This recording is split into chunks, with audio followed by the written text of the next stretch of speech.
My story of midlife and menopause is probably not unlike yours. The midsection fluff came from nowhere. I was tired and achy. Not sure why I waited so long, but I did get coaching, but only after looking at the multitude of programs out there on the market. You don't have to spend a lot of money, do crazy workouts, or buy a bunch of special food to get results. Let me show you how. My 6-week group program starts every few Mondays, and I promise by week 2, you will feel better, and by week 4, you will start to see body changes. By week 8, other people will want to know what you're doing. This is not a diet, it's a lifestyle with sustainable results. Are you ready to invest in you? I'm happy to get on a call to explain the Faster Way program, or just check out the info in the show notes. You can even send me a DM on Instagram. I can't wait to work together.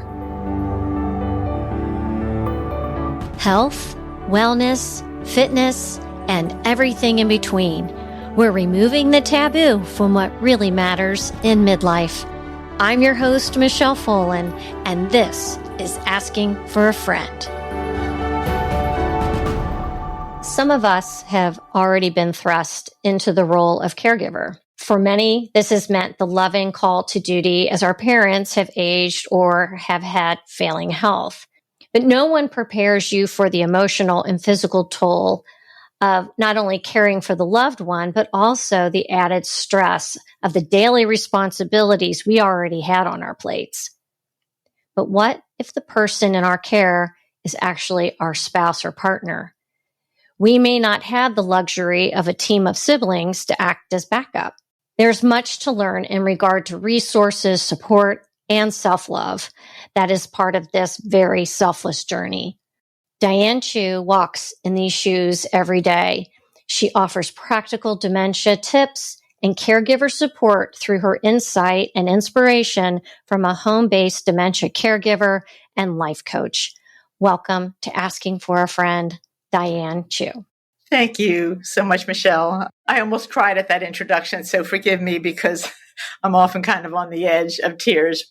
Sometimes they're tears of joy and sometimes, other things, but thank you. Yeah, I'm pleased to be here. Well, I'm very glad we were able to get some time together, Diane.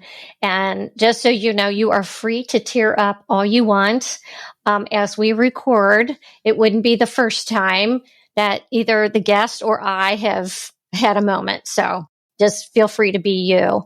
So I would love for you to kind of fill in some of the gaps here about family, where you're from, and schooling, and your career path. Sure. Yeah. I'm a Philly girl. I've traveled a lot all over the world, but I haven't lived more than an hour from Philadelphia. We live in New Hope, Pennsylvania right now, which is, of course, a beautiful name for any town. Ben and I met at Penn State. We both went there for our undergrad work, and I was 18 and he was 20 when we met. So we dated for 10 years because we had a very different career path. He went to school to kind of, I shouldn't say shut his parents up, but to satisfy his parents, because he's a musician through and through. And he went back into playing music and ran recording studios professionally throughout his career. Whereas I was a scientist first and foremost. But my career path went from research to a big pharma company. I kind of sold my soul to the pharmaceutical company to help my parents out financially, which is a story in and of itself. And then I found life coaching because I had gotten into training and development while I was in my corporate career. And the coaching was such a perfect blend. So I got certified as a coach while I was working for the company, but I was like 20 years too soon. Like they didn't know what to do with me. And through a series of life events, Ben and I have been through a lot of intense events. I got really sick. I lost my job, then decided, well, this is a good time to get my own coaching career off the ground. And it's interesting because when you're coming from a place of fear or lack, which I was at the time because our income went to zero, not the best place to be starting a coaching business. Trust me, I know. I'm in the same boat right now. It's daunting. Yeah. And so I had some clients throughout the years. But what happened was when all this developed with Ben, which started, and I'll speak again to maybe, when the symptoms started, but it kind of blew up in our faces back in 21. And as I started to share our journey, I found that a lot of the coaching principles that I had learned and applied and had shared with clients were carrying me through every day. So in some ways, this has become my coaching practice, which is to help myself, help others as best I can to deal with the very challenging realities of being a caregiver, no matter what your relationship is with your loved one. So you've known Ben then for what, 50 years? Over 50 years. Over 50 years. Yeah. You have a long history with him. You knew him very, very well. So when you started to notice changes, what were those? You said back in 2021. Was that when you started noticing, or was before that? No, I probably, the first symptom was probably back around 2015 because I noticed a tremor. Now that is common with Lewy body dementia, which is his diagnosis. But at the time, I didn't know anything about that. And I was thinking diabetes because his father had late onset diabetes, but we got that checked out and it wasn't. And he's a guitar player and sometimes would get cramps in his hands. And I thought, well, so again, you kind of let it go. He didn't want to do anything about it. I'm like, fine. Then over, I guess, maybe a 5-6 year period, I noticed that he would be asking me to summarize movies like 3 or 4 times during the movie. I'm kind of looking at him, but I'm so left brain oriented that I can track names, places. I've always been like that. And he's very right brain oriented as a musician. And so I just thought, he's just not paying attention, or he's looking at the colors, or there's something else. And so I didn't think anything of it. Then he would be asking me the same question over and over again as, the years went on. And again, one time I did say, hey, hun, are you paying any attention to my answer? And he actually turned to me and he said, are you writing a song in your head? And I was like, no, I'm not. So I kept letting it go because he is so right-brained oriented. And I thought, hey, let him be in his own world. But in 2021, it just was like an explosive change. And I couldn't deny anymore that there was something seriously wrong. What happened in 2021 that... Yeah, I'll be perfectly frank. Ben used cannabis as part of his lifestyle. He's a musician. We grew up in the 70s. And it was never something that interfered with his life or our relationship. In fact, there were times when he stopped using it that his anxiety would get so bad, I would be like, hey, please. Have at it. Have a joint. Please, go for it. Take a bong hit. And interestingly enough, he had an anxiety attack in June 5th of 2021. And after he had gotten a buzz. But as I said, I don't know why, but he got an anxiety attack and he stopped cold turkey. And I'm like, honey, are you sure you want to do that? I mean, at that point, I guess he was 68. Like, you're 68 years old. You've been using it since you were like 15. Do you really, why are you doing that? But he was like, nope, I'm just not going to do it anymore. And I was really worried because he stopped sleeping. And as it was, he slept a musician's hours. He was pretty much awake all night and would sleep half the day. But he stopped sleeping altogether. And so I went ahead and set it up for him to get his medical marijuana card. And I talked to the psychiatrist that was associated with the company that I used. And I said, could these symptoms, like, lack of sleep? I mean, one morning he thought I was his mother. I was like, what's going on?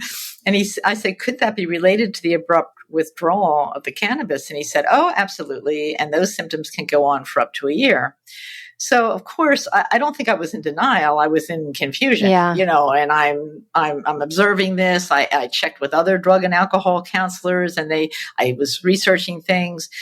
I tried to get him back on some kind of gummies to help him sleep, and he refused. So what do you do? And so for about 6 months, Ben's schedule seemed to change. It aligned with mine, and it seemed like the crisis was over.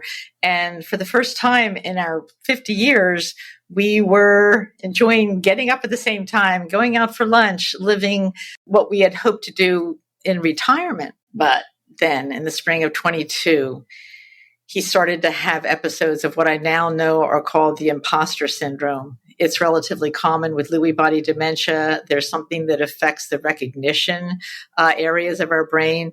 And he looked at me, and I looked like his wife, but he thought I was an imposter. And he wanted me out of the house. And I don't know how many episodes he had through like 2022 and into 23. I think I stayed in a hotel about 35 times because there was no convincing him. I mean, I tried pictures, I tried recording conversations, I tried everything. And as others will know who have tried the same thing, it's impossible. When they don't recognize you, there is no convincing them. Wow. And of course, I was afraid to leave the house because I didn't know what he was going to do. I alerted our neighbors. Just so happens our neighbor is the fire chief for our area, thank goodness. But once Ben called the police on me, and then finally I did what I didn't think I could ever do, which was call the police on him. It was in December of 23. And again, he didn't recognize me, but he was using a broomstick to get me out of the house. And I thought, we're going to have to go to the hospital. I've got to try to get him assessed somehow, because up to that point, I had tricked him into going to the emergency room about 6 months earlier and at least got a CAT scan that ruled out a brain tumor, but I couldn't get any further. And every time I made an appointment, it was canceled. Every time I was ready to get in the car and go, he would refuse to go. And so sure enough, I found myself in December of 2022. And we ended up in the emergency room. And for your listeners, again, I hate to say this, but if this ever happens, you have to be a strong advocate for yourself, as heartbreaking as it is. I had to convince them that it was an unsafe discharge. And the truth is, it happened twice. It happened on December 16th. We're in the emergency room. We're waiting to be assessed. I told them what had happened, but a psychiatrist came in, asked Ben a couple questions, decided he was okay, and sent him home. So, of course, part of me is relieved because, I didn't want to leave my guy there. On the other hand, I'm like, what if it happens again?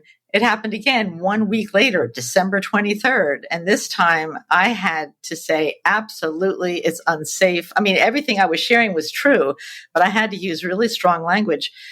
So now we're in the emergency room over Christmas, waiting for a geriatric psych bed to open in another hospital because our local community hospital doesn't have a geriatric psychiatric assessment department. And of course, nothing's going to open up over Christmas. No. And so we're in there for 5 days, at which point I would have had to go before a judge to say, yes, I want to continue this, unsafe discharge.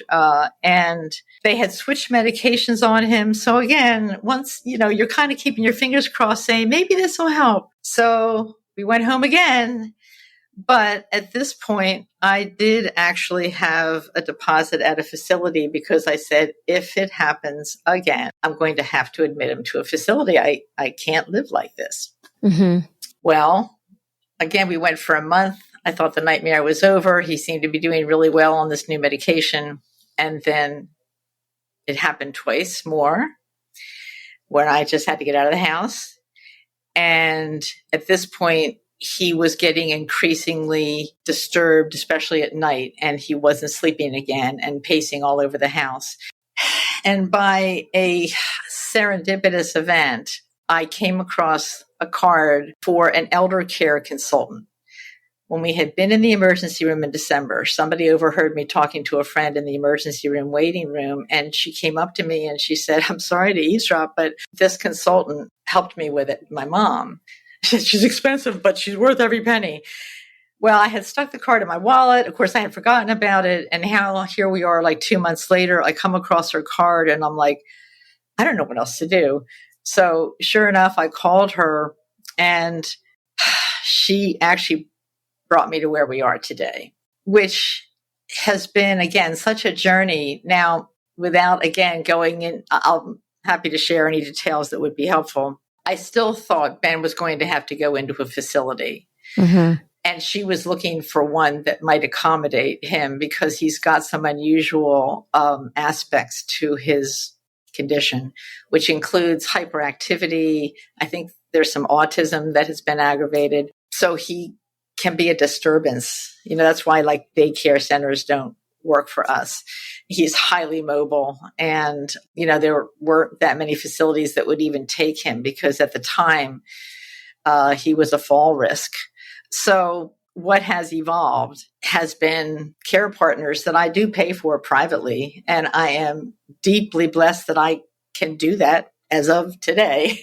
I don't know what the future is going to bring, but right now I have care partners that come in. I have not every day, but I have somebody with him now. And I do have somebody with him every night because I have to get my sleep. I just have to. I can't function. I can handle him during the day.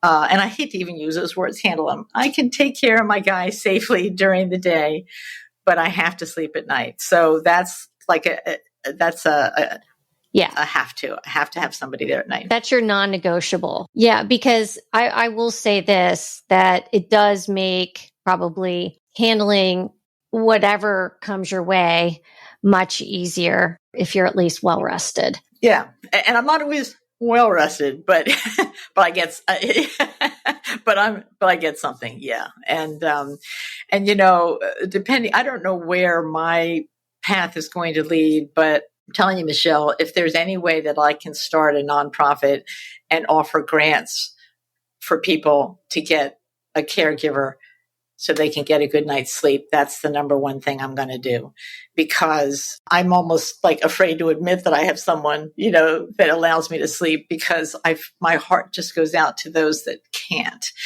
And I have something else I'll share on that in a minute. But so that's where we are right now. Ben did end up in the hospital last year for 10 days. And they changed medications again. He came home. As I said, I had some help in place. I also got him back on using the cannabis, and we give that, I say we, my care partners and I give that to him round the clock. And he does really well with it. Lewy body dementia individuals tend to be more hypersensitive to drugs than some other types of dementia. So I like to keep the pharmaceuticals as low as possible. And he hasn't had any side effects from the cannabis. Sometimes it, might make him sleepy, but good. Yeah. Well, if it takes the edge off, do you ever worry about him like just opening up the front door and taking off? Well, absolutely. In fact, that happened the other day. I have to tell him myself. I put special before he came home from the hospital. This is back in the spring of 23. I had special locks put on the doors that even I have sometimes opening, if hard time opening. I have special locks on the doors. I had gates on the steps. I moved a bed downstairs for him. So his care partner, and I don't care if they sleep as long as they wake up when he wakes up. So everything moved downstairs for him. Now he still does come up to take a shower. We help him with that. But, So, and as I said, Ben is extremely mobile and strong, which I'm grateful for. So we've been fine with that. And we keep the doors locked, and he'll say, "What is this? And how do you do it?" And quite honestly, even if I show him, he forgets. So the locks have been really, really good. Well, darn if I didn't leave the back one unlocked because I got some plants for the back deck and I was going in and out watering them. And then we were getting ready to take our ride, and I was in the other room for a minute getting my backpack together. And all of a sudden I'm like, Ben, I don't hear him, because he has a gait that quite honestly kind of shakes the whole house. And sure enough, he took off on a little jaunt. Praise God, we live on a circle and not on a busy street. But I started to run after him wherever he might be. I'm like, you can't go fast enough. You got to get in the car. So I went back. I grabbed the car. He's not around the circle. I go down to the end of the street. I'm back. I'm panicking. I'm about to call the police. Darn if I didn't see him trying to get in and out of somebody's van. It was like in front of somebody else's house. It was a workman, I think. The feeling of relief that flooded through me was like incredible. So it taught me 2 lessons. Never, ever assume anything in dementia care. Don't assume they're not going to get out. Don't assume they're going to not fall on the steps. Don't assume, that's why I had a safety assessment done at our home. Don't assume anything. And 2, when you get a feeling like relief like that, don't ever forget it. I mean, I've just been savoring that for the past week now or so, because I think sometimes my nervous system feels like it doesn't remember what relief feels like, but yeah, he gave me a good dose of it the other day. Well, it's like the mom who finds their kid at Target after the child's been gone for 5 minutes. It's terrifying, right? It's probably no different than having your husband, missing take in off action down the street. I know. And I know there's different types of dementia, and you've done a great job at talking about Lewy body dementia. Do you find that this type of dementia adds a more complex layer, or does it make it a little easier because he is mobile and he's able to kind of get around? It is. Every case is so unique. Quite honestly, I don't compare, because what's the point? For me, I do focus on the fact that he doesn't have any other medical conditions. Somebody else, and I've had some of my followers say oh, that would drive me nuts. He moves all the time. Or oh, there's no way I could handle somebody that was that mobile. Well, I'm just grateful that I can. I'm strong. I'm healthy, and we can take walks together. And, and he doesn't have any other medical problems. He has an amazing appetite. He drinks more water than I do. I just really keep focusing on, what's good. On the other hand, his language is almost, I shouldn't say it's non-existent. It's like he's talking a different language. So there are other types of dementia where that's a lot, that the language piece of it is not as dramatic as it is in Lewy body. His gait, when he is off, it's scary because he's so mobile. And as I said, when he was leaning, that was scary. So long-winded answer to your question, but I think everyone just has its own mix of challenges. And I just do my best to focus on the parts of what we have that I'm grateful for. What is the prognosis with Lewy body dementia? They're all terminal illnesses, but life's a terminal disease. We're all going to die. Now, I personally, once we got the diagnosis, and I asked his neurologist about 50 times if a specific diagnosis would make any difference in the treatment for him. And I was reassured multiple times that it would not. So for me, I don't want to know the prognosis. What's the point? I don't want, in fact, I did subscribe to some, an email conversation with spouses of Lewy body dementia, and I was starting to read it and I was horrified. And I started to get all these fears in my mind, when in truth, we don't know. Now, some people want to know what may come. That my personal choice is I don't want to know. I have care partners that have experience with dementia. I've told them all, I said, if you notice anything that I'm not noticing, or you think I'm in denial in any way, you better tell me because I want to keep Ben safe. And if we ever get to the point where we cannot take care of him at home, then I will make another choice because his safety and my safety have to come first. But what's kind of interesting is that the consultant that I worked with ran a memory care center for 11 years. And she said she had never seen someone with Ben's diagnosis even out the way he did. She said, because when I first started to work with her, it seemed like his symptoms were progressing really fast. And she said, like, Diane, I don't know, 7 to 10 years max. And he's probably in the middle of his, journey. But nothing has changed for over a year now in terms of his medications. We had that little mini crisis about a week ago, but I think it was more related to his back. Yes, things could change tomorrow and start to go downhill again, but I don't know that. So I just really want to be present with him and not let fears of the future, which I cannot control, right, take me from being with him right here, right now. Yeah. Yeah. That's beautifully said and great advice.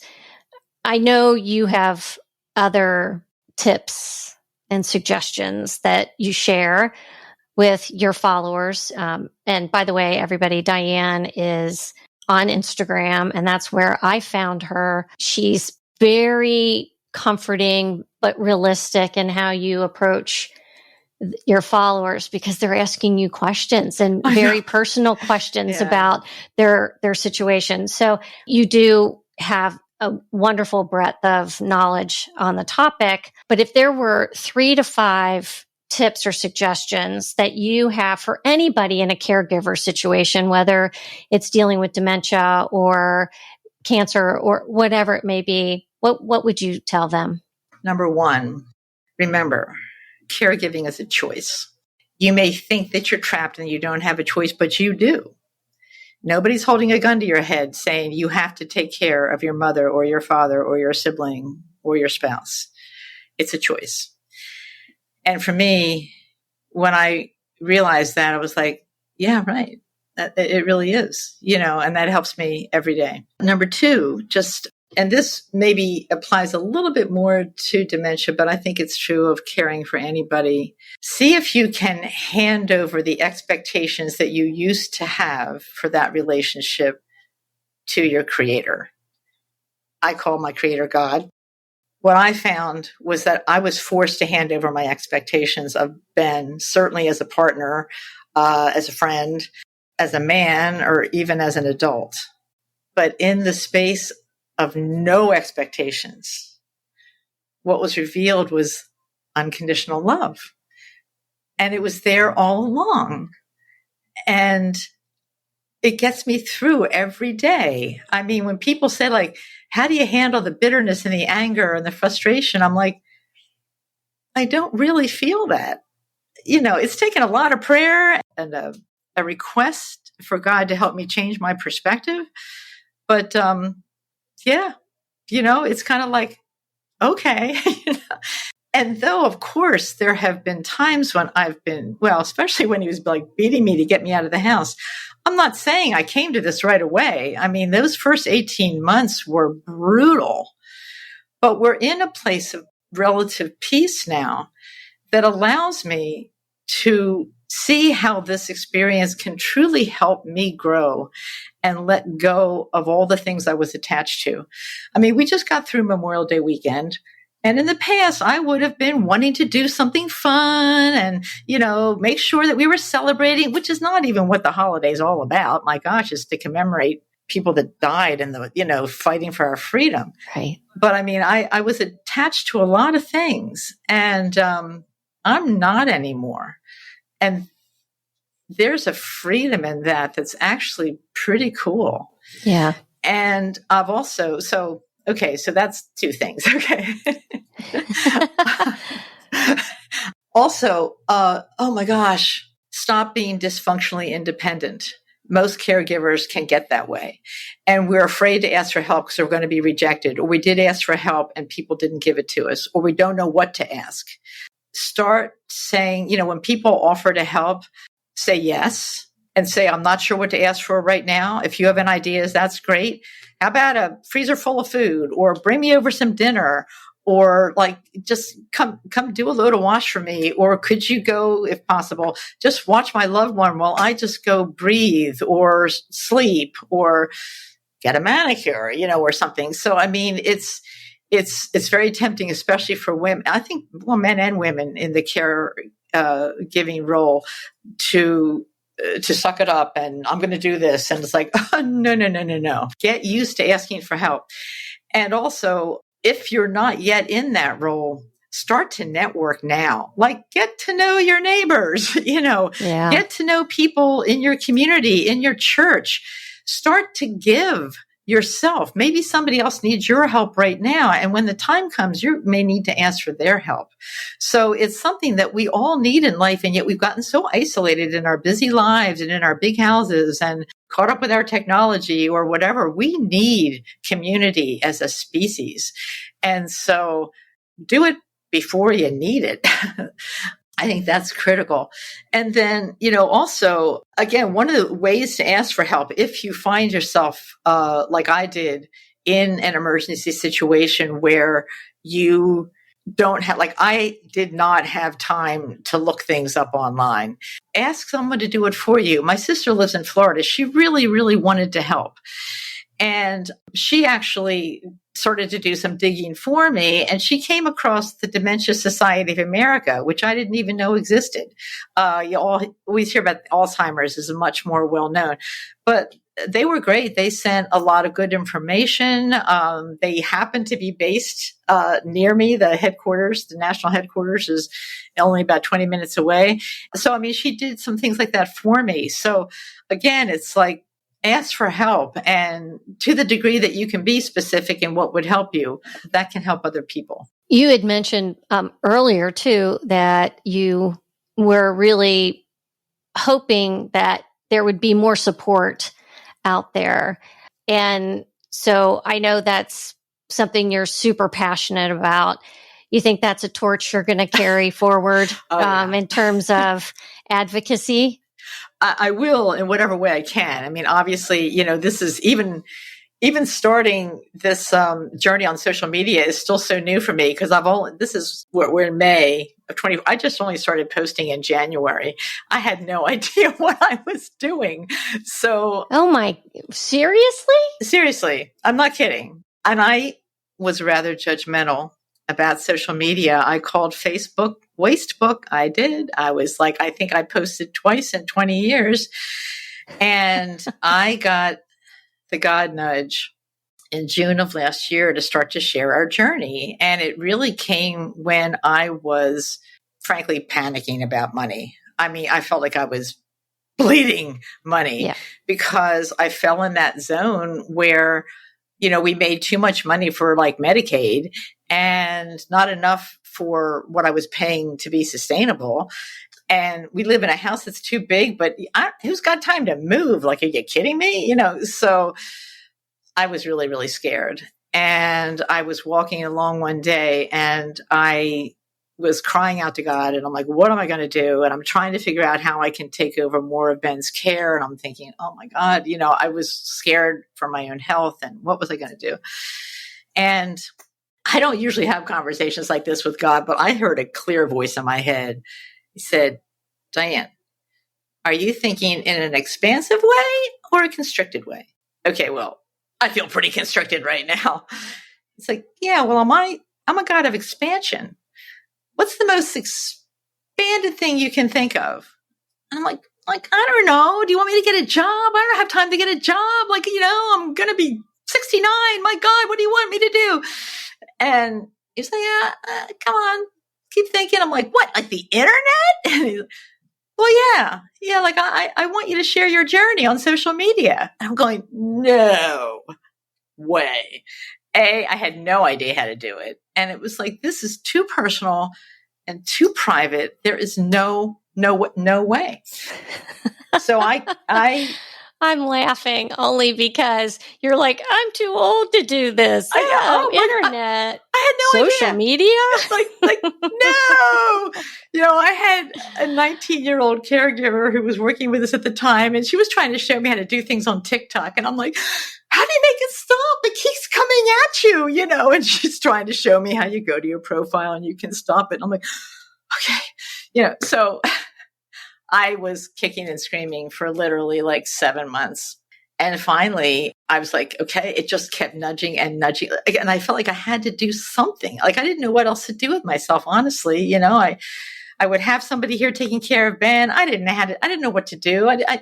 It was crazy. So I started sharing on social media. And I'm Dementia Coach Diane on Instagram, TikTok, YouTube, and Facebook and Instagram are connected. And I just started on Twitter as well. I'm just learning how to do that. It's now called X. Now, Diane, yeah, we're never too old and it's never too late. That's my mantra, sister, on this podcast, right? Obviously, and I mean, I'm laughing because I'm telling you, Michelle, 3 months. I mean, all I did was I'm just posting videos, right? I don't know what I'm doing. So I have my little routine, and we had over 100,000 followers. I'm like, what? And the funny thing is I was focusing on TikTok because that's where it seemed like all the action was supposed to be, and meanwhile, Instagram was growing and I didn't know it. And somebody said, oh, your account's doing really well on Instagram. I'm like, really? And I went over and, we had there's like 40,000 followers over here. I'm like, oh my gosh. Yeah. We had like over 100 in 3 months. And so a little digression from your question. I am passionate now that I've gotten to feel like my followers on all the platforms are my besties. They're my extended family. They're the ones that are walking this journey with me, whether they're actually in a caregiving role or just rooting me on. I mean, any time of the day or night, I pop on there and, try to answer. There's no way I can answer all the comments, but I get on and I always pray, please help me to reach out to someone that really needs it right now, today. And I've been interacting. I started a newsletter. People have been sending me emails and I do my best to get back to them. And so, yes, I feel like this is my new coaching passion, and I will be an advocate for caregivers, certainly for the rest of my life. And I don't know how yet, but I didn't know how to do this either. But I would love to get the government's attention about the needs, not only, as I said, for dementia care, but, for the caregivers, both financially and medically. Yeah. I think that the point of the respite care for that break, right? That's kind of your self-care. What does self-care mean to you now? It's a really good question. It's really something that it's really whatever will bring me inner peace on any given day. And it may look different on different days. Sleep is probably, like I said, is a non-negotiable. For me, I could take over sooner in the morning with Ben, but I really benefit from prayer and meditation in the morning. It really sets me up for the day. I need to connect to something bigger than my thoughts and feelings and remember that no matter what circumstances happen, I am never alone. So I reconnect with my Creator. Making the decision to buy flowers for the back deck was another huge self-care. Sometimes it feels like, oh my gosh, you're spending more money and there's one more thing to take care of. But I walk down every day and these beautiful blooms, they greet us all. Ben loves them. My care partners love them, so that it brings me joy.